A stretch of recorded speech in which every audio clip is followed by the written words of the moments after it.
Bonjour, bienvenue dans Géopolitis. C'est une guerre, certes commerciale, mais une guerre féroce qui s'envenime entre la Chine et les États-Unis. Au sommaire, le bras de fer entre les deux plus grandes puissances économiques du monde. Quelles en sont les causes?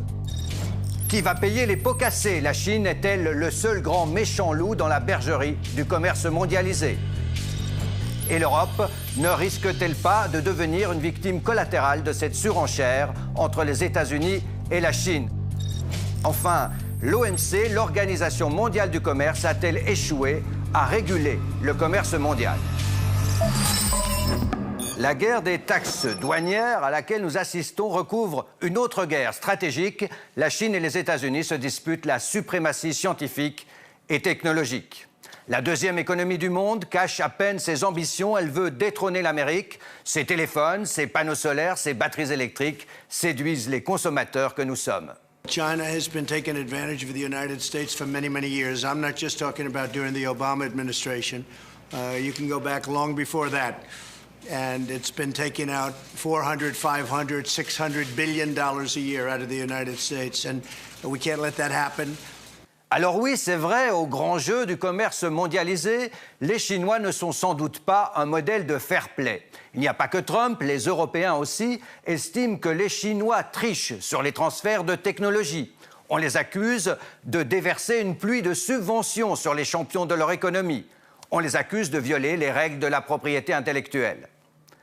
Donald Trump tape du poing sur la table au risque de provoquer une crise planétaire. Bientôt, la quasi-totalité des importations chinoises aux États-Unis seront taxées, certaines jusqu'à 30%. Pékin riposte coup sur coup sur les produits américains.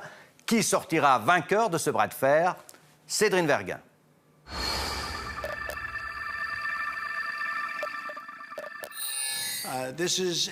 C'est une position très confortable. J'adore ça. J'adore la position dans laquelle nous sommes. Il peut y avoir des représailles, mais comparativement, cela ne sera pas très substantiel.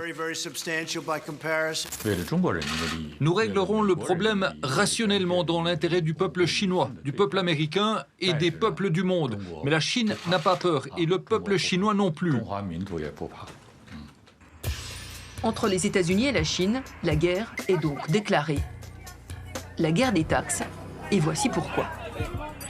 Aujourd'hui, les États-Unis importent beaucoup de biens chinois, plus de 539 milliards de dollars en 2018, mais exportent peu vers la Chine, seulement 120 milliards de dollars de marchandises pour la même année. Résultat, un énorme déséquilibre commercial des États-Unis envers la Chine, plus de 378 milliards de dollars en 2018, 10 fois plus qu'il y a 20 ans. Et voici de quoi sont faits ces échanges. Les États-Unis, eux, importent surtout des produits électroniques, téléphones, ordinateurs, mais aussi des tissus, des accessoires informatiques, des jouets et des équipements sportifs. La Chine, de son côté, importe des États-Unis des avions, du soya, des machines industrielles, des voitures ou encore des produits chimiques.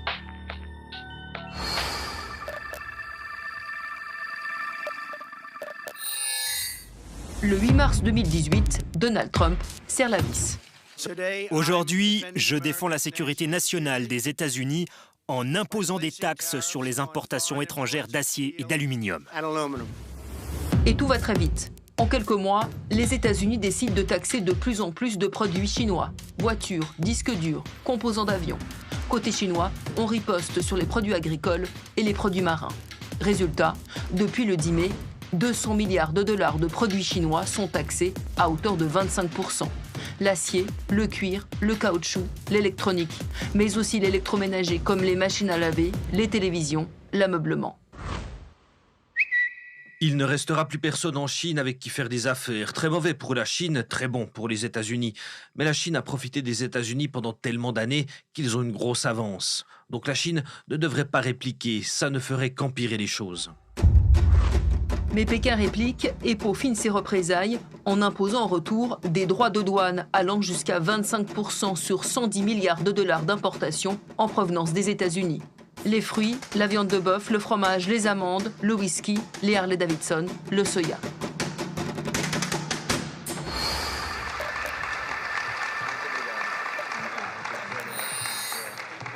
Quand des tensions commerciales apparaissent, il n'y a pas de gagnants, mais que des perdants, surtout dans les pays émergents. Concrètement, les consommateurs ont beaucoup à perdre, en Chine, mais surtout aux États-Unis, puisque dans les magasins, le Made in China est partout. La Chine, qui détient près de 1000 milliards de la dette américaine, pourrait aussi décider de la vendre massivement.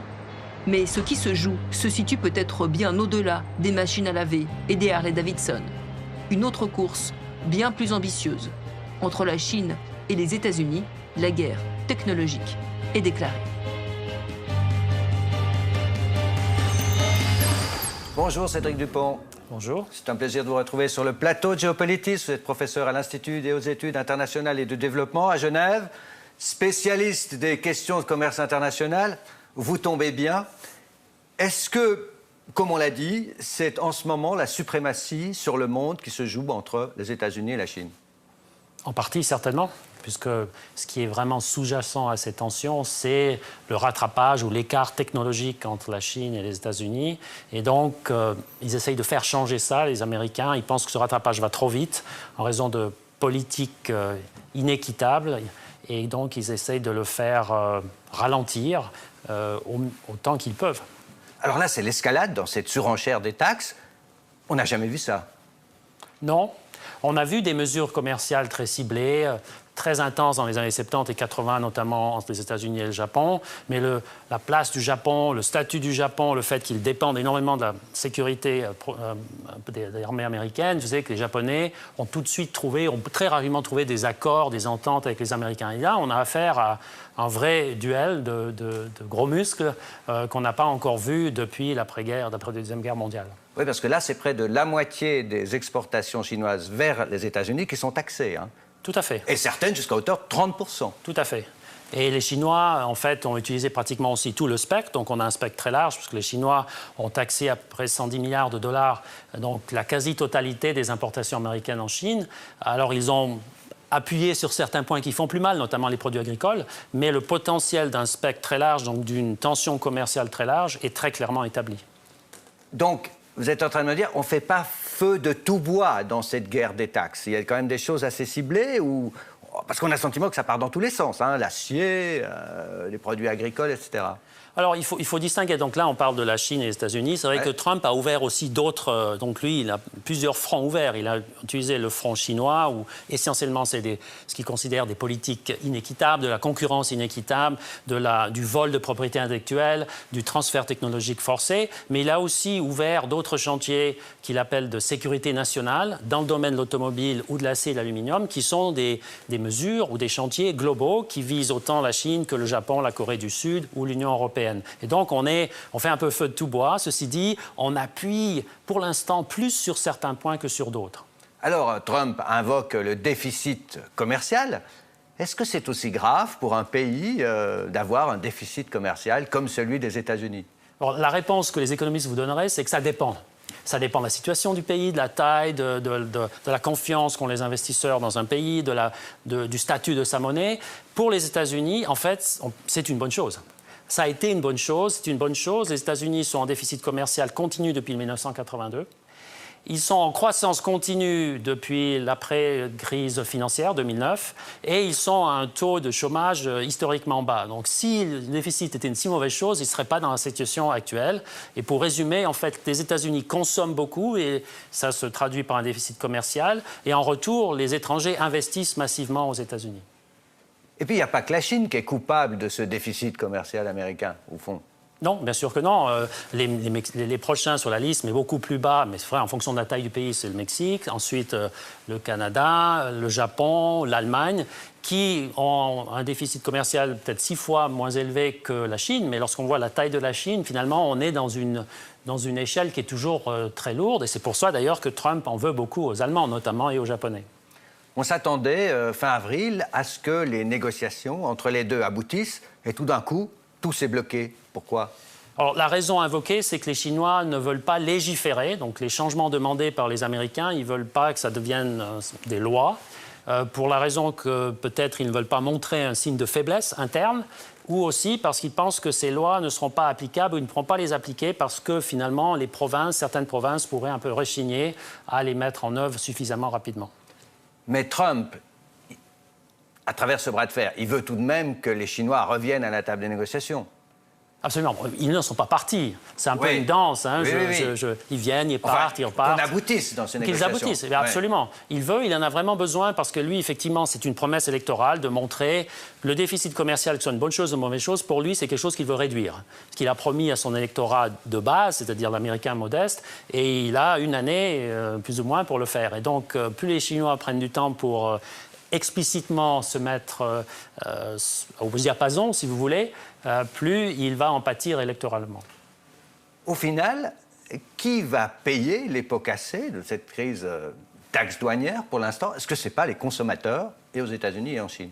Bien sûr, ce sont les consommateurs très clairement, mais aussi tous les producteurs, puisqu'il ne faut pas oublier que maintenant le commerce s'est fait largement de produits intermédiaires. Donc en fait, lorsqu'on a introduit des barrières au milieu de tout ce système, ce n'est pas seulement les consommateurs donc à la fin de la chaîne qui sont pénalisés, mais c'est tous ceux qui sont dans la chaîne et tous les producteurs qui vont payer un surcoût pour les matières premières ou les produits intermédiaires qu'ils utilisent dans leur production. Alors, avant de poursuivre, Cédric Dupont, je vous propose qu'on rejoigne à Shanghai le correspondant de la radio-télévision suisse, Michael Pöcker, avec une première question. L'économie chinoise souffre-t-elle? Les taxes américaines ont-elles déjà eu un impact? Alors ces taxes impactent principalement l'industrie d'exportation ici en Chine. Les exportations qui ont fortement chuté ces derniers mois et qui devraient continuer à chuter ces prochains mois. En un an, les exportations chinoises ont reculé de 2,7%. La tendance est plus lourde en direction des États-Unis. La baisse est de plus de 13% et frappe surtout l'industrie des composants électroniques. Les principales victimes dans ce contexte, ce sont les entreprises étrangères présentes en Chine. Pourquoi ? Tout simplement parce que 60% des produits fabriqués en Chine et exportés vers les États-Unis sont fabriqués par des entreprises étrangères. Conséquence, ces dernières tendent à délocaliser de plus en plus vers l'Asie du Sud-Est, vers le Vietnam, vers l'Indonésie. C'était une tendance qu'on remarquait déjà avant le début de la guerre commerciale avec Donald Trump, parce que les salaires ici en Chine augmentent d'année en année. Mais la guerre commerciale a vraiment donné un coup de fouet à ce mouvement et l'a accentué. Les autorités chinoises s'en sont rendues compte et ont tenté et tentent de soutenir ces entreprises aujourd'hui en leur octroyant des rabais fiscaux, des accès facilités au crédit, en subventionnant aussi les employés. Donc voilà, les autorités chinoises sont conscientes de ce défi. Les premières sanctions américaines ont frappé les exportations chinoises en mars 2018. Leur impact économique commence à se faire sentir au moment où la croissance chinoise atteint son plus bas niveau depuis près de 30 ans. Et pourtant, la population chinoise ne semble pas spécialement remontée contre Donald Trump. Les autorités ont été très pragmatiques dès le début, en enjoignant les médias d'État notamment à être sur la retenue, à ne pas critiquer ouvertement le président américain. Tout ça pour s'assurer une bonne atmosphère dans le cadre des négociations. Et si vous interrogez les gens ici dans la rue, beaucoup vous diront que Donald Trump, c'est un homme d'affaires. C'est un homme d'affaires qui fait ce qu'il a à faire pour les intérêts de son pays. Cédric Dupont, qui a les plus gros muscles dans ce bras de fer? De manière agrégée, les États-Unis, puisqu'ils dépendent moins du marché chinois pour l'instant que l'inverse, mais ils ont des muscles qui sont fragiles à certains endroits, et notamment sur question politique. Les plus gros muscles économiques sont les États-Unis, les plus gros muscles politiques, c'est plus partagé. Les Chinois peuvent être fragiles, puisqu'il y a toujours des questions de politique intra-parti communiste, mais il y a aussi, évidemment, aux États-Unis, le système électoral qui fait qu'il suffit d'appuyer à certains endroits clés pour que le président, malgré un bilan économique très bon, puisse se retrouver en difficulté. Oui, parce que Trump a besoin de croissance. Il a besoin de croissance, aussi pour être élu. Cette croissance à 3,2%, il faut qu'elle la maintienne jusqu'aux prochaines élections. Oui, alors il lui faut la croissance, je pense qu'il l'aura. Le problème, c'est qu'on peut avoir la croissance, mais ce qu'il a promis, c'est de rendre l'Américain moyen ou modeste plus riche, plus heureux à la fin de son mandat. Or, pour l'instant, ce qui porte l'économie américaine, ce sont le secteur technologique, la haute technologie et l'énergie fossile, enfin le secteur fossile. Pas vraiment, et ceux qui ont bénéficié de ces croissances, ce n'est pas vraiment l'électorat de base, j'allais dire, de Donald Trump, qui se trouve justement beaucoup plus potentiellement affecté par des contre-mesures chinoises. Certains observateurs ont relevé que les taxes chinoises frappent précisément des États américains qui pourraient être décisifs pour la réélection, la non-réélection de Trump. Oui, absolument. Les Chinois sont intelligents, ils connaissent bien le système politique américain, donc ils savent où planter l'aiguille. Et notamment dans ces États du Midwest, notamment sur les mesures qui touchent le soya, notamment dans des États comme l'Iowa, qui ont voté Trump en 2016, mais qui pourraient basculer parce qu'ils souffrent extrêmement fortement des mesures chinoises. Alors, plus on s'approchera de novembre 2020, plus ça fera mal. Et donc, c'est pour ça que Trump veut frapper très, très fort le plus vite possible pour se débarrasser de ce spectre, si vous voulez, sur une possible réélection. Alors, vous l'avez relevé tout à l'heure, on a une économie chinoise peut-être plus fragile qu'on le dit, et puis de l'autre côté, on a cette économie américaine qui flambe comme jamais, avec un taux de chômage historiquement bas depuis 40 ou 50 ans. Est-ce que ce contexte-là, conjoncturel, peut peser sur l'issue des négociations? Oui, absolument. Et c'est pour ça que les Chinois ont tout de suite dit qu'ils ne quittaient pas la table de négociation, que c'était les aléas d'une négociation. Il y a du donnant-donnant, des fois ça marche, des fois ça ne marche pas. Ils n'ont jamais dit on arrête les négociations. Et lorsqu'ils émettent des mesures de contre-représailles, ils sont toujours assez prudents parce qu'ils veulent absolument rester à la table de négociation. Ils ne peuvent absolument pas se permettre, dans le contexte actuel, dans un contexte de ralentissement économique, d'appuyer en plus sur les freins et sur ce ralentissement économique qui serait politiquement coûteux. Et l'Europe dans cette bataille, est-ce que ça ne va pas être au final la grande victime collatérale de ce bras de fer? Alors pour l'instant, les Européens se cachent un petit peu parce qu'il ne faut pas oublier que Trump a ouvert plusieurs fronts commerciaux. Et là, on a beaucoup parlé dessus avec la Chine, qui est sur ses pratiques inéquitables. Mais il en a ouvert des sanctions déjà qui frappent certains. Absolument, sur l'acier et l'aluminium et sur les automobiles. Et c'est là, pour l'instant, il y a eu un accord entre la Commission et le gouvernement américain en juillet 2018 pour mettre un petit peu ça en sourdine en disant on vous achète plus de soya, plus de votre gaz de schiste et vous laissez nos automobiles, surtout allemandes, tranquilles. Mais on ne sait pas quand ça va ressortir. Et notamment avec maintenant le sommet du G20 à Osaka qui se profile à la fin du mois de juin, il n'est pas impossible que les Américains en remettent une couche en disant vous les Européens, maintenant c'est aussi à vous de faire un effort. Donc c'est en priorité le secteur automobile européen qui pourrait souffrir indirectement, enfin non, même directement de cette guerre engagée par Donald Trump contre les concurrents. Absolument, parce que Trump vise l'Allemagne et évidemment c'est le symbole de la réussite allemande aux États-Unis, donc c'est là que ça va faire mal. Et c'est vrai qu'au niveau de l'emploi, dans le secteur industriel, l'automobile reste le premier employeur avec tous les sous-traitants qui existent. Donc ça ferait très mal, c'est pour ça que les Européens et les Allemands en particulier sont très inquiets. On a dit de la Chine au début de cette émission qu'elle était le grand méchant loup dans la bergerie du commerce international. On peut le dire? Disons qu'ils ont profité énormément du système, mais tout le monde a profité du fait que la Chine soit à l'intérieur, puisque en fait, on s'est basé sur la Chine pour produire moins cher, pour générer plus de marge, et donc on a, d'une certaine manière, tout le monde est un peu coupable.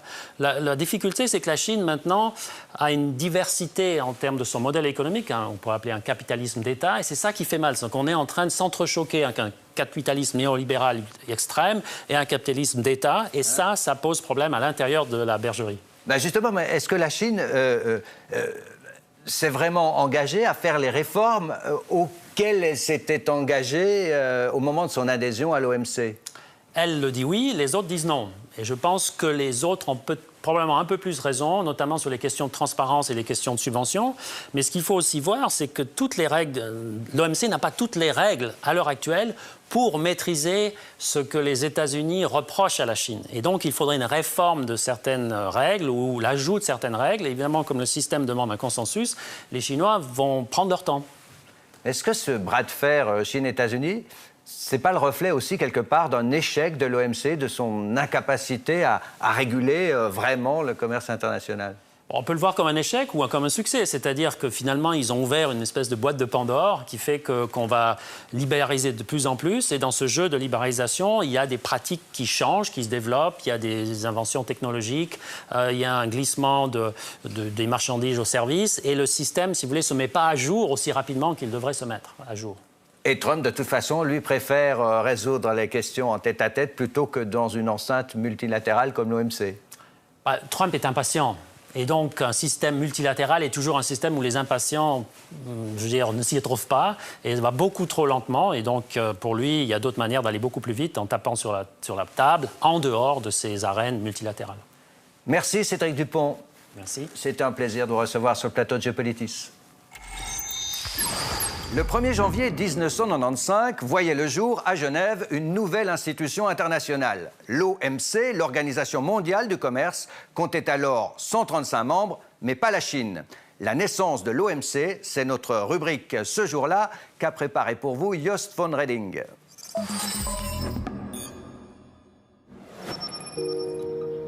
1er janvier 1995. Le GATT, c'est fini. Ce jour-là, l'accord général sur les tarifs douaniers et le commerce s'efface devant la nouvelle Organisation mondiale du commerce. Le GATT est mort, vive l'OMC, l'Organisation mondiale du commerce. Dans l'attente de la désignation d'un nouveau patron, Peter Sutherland, le directeur sortant du GATT va assurer l'intérim.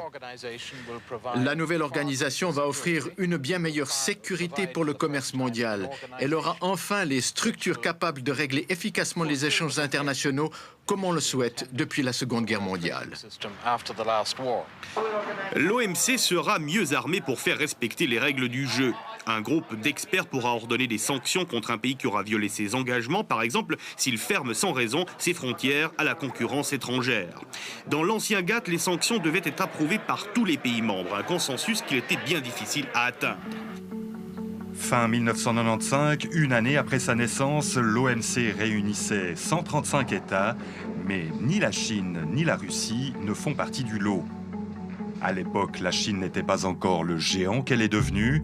Elle n'est alors que la 8e économie mondiale, avec un PIB 10 fois inférieur à celui des États-Unis.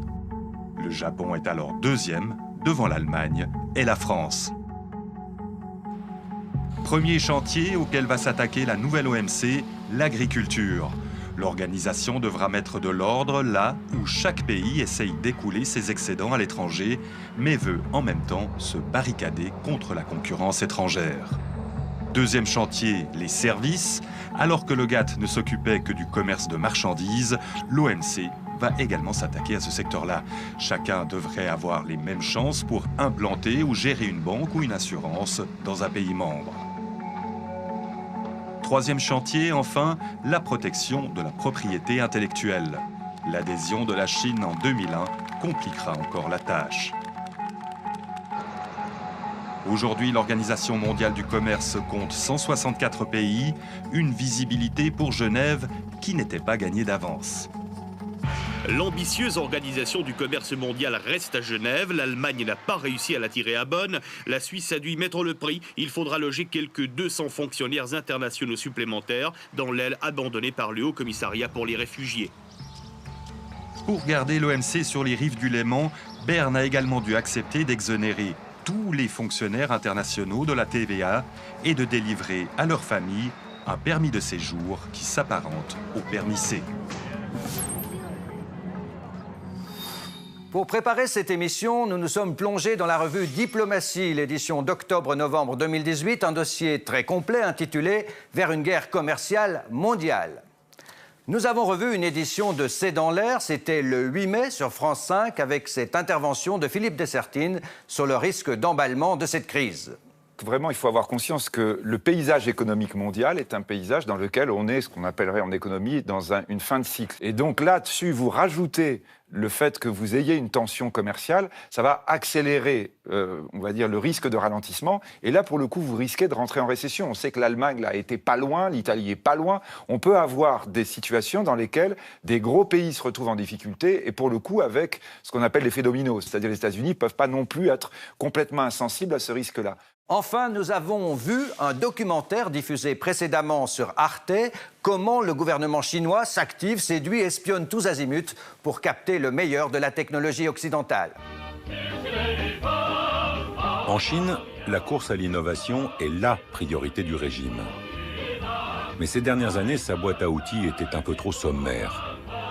Alors le gouvernement chinois a déployé un vaste système de recrutement d'experts étrangers afin d'acquérir des connaissances et de former les futurs ingénieurs chinois. Voilà, Géopolitis, c'est tout pour aujourd'hui. Et la semaine prochaine, décryptage des élections européennes. Nous aurons à Géopolitis le plaisir de recevoir Pascal Boniface de l'Institut de recherche internationale et stratégique. D'ici là, à vous tous, une belle semaine.